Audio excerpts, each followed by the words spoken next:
Being autumn, I wanted to, sorry, excuse my voice, I'm a bit nasal. Being autumn, I wanted to create a little video and a newsletter about what autumn means in a TCM, traditional Chinese medicine sense, and all that comes along with that emotionally and just in terms of how I work with people as well. So I'll try and be quick. So little crash course in metal as an element of the autumn season.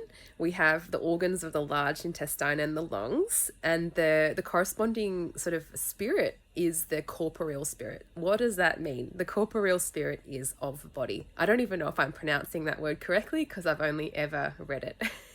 But I do know what it means and I want to share that with you. So I love this style of working with the corporeal body because what it means is reconnecting us to the language of our body, the fluctuations of our nervous system, safely accessing unfelt emotions held in our muscles and tissues.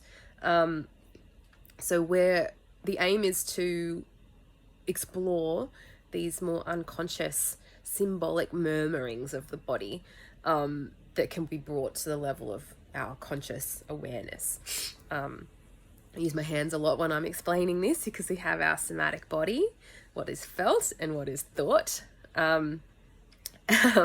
So yeah, like the element of metal, it's formed underground. So,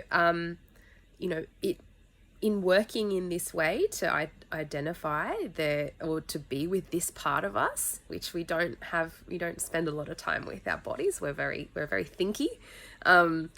We need to return to those shadowy, more underground realms of our embodied knowing. And when I say return, I mean that we used to have access to that as babies. We were all feeling back when we were babies. And then, over time we developed a more rational logic mind, which, is very powerful and does sort of pull us away from our felt experiences. Just sometimes via the nature of judgment. But so, this embodied knowing is a very different experience to the awareness of our more above ground conscious reasoning mind. So that's just a nice little metaphor of what metal means in this sense. Being underground, more, it is more subconscious. So, emotions, for some of us, most of us, there's certain emotions that feel threatening to the nervous system.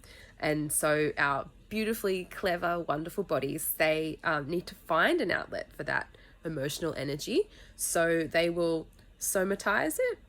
Again, I don't know if I say that word correctly or not. That's just how I've always said it. Our bodies will very cleverly somatize that them into a bodily symptom so that we don't have to experience them psychologically. So, something that might be too scary to feel may come out as a symptom. So if you're still with me, awesome. I hope some of this makes sense. It's okay if not much of it makes sense, but if you kind of get the gist of it, great. It is a lot of information in one go. We're at 3 minutes and 50 seconds. So I just want to discuss some ways that we can cultivate more somatic awareness and be more in contact with this realm, this more subconscious, more felt realm of our body rather than the thought realm. But just before I do that, I just want to preface that there's no judgment of the thought realm. The yang conscious mind and the yin wisdom of the body, they work in harmony together, but sometimes we just get a little bit out of balance and we end up more up here. And there's no judgment about that. It's just balancing it out a little bit more. So I'll reference Laurie Descartes. She is an acupuncturist. She's awesome. So she has some ways that we can come back into this corporeal spirit. And so she talks about engaging the senses. And these sound like very simple things. Sorry. But, you know, it could be listening to music, it could be touch, being held by our loved ones and holding our loved ones, wearing colors that suit our mood, textures that we like,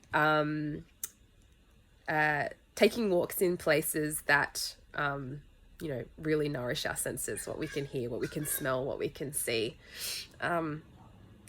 Spending time with animals, if you have a pet, that's great. Otherwise, like what you see in nature around you as well. How animals respond to the world around them is in line with this more raw emotional body, because they, you know, animals don't have that judging mind that can get in the way of that pure emotional expression. You can hear a bird outside now, actually. So yeah, how they respond. Just be curious about how animals respond to the world around them, and you know, nourishing our limbs, moving our body, stretching, dancing if that's up your alley.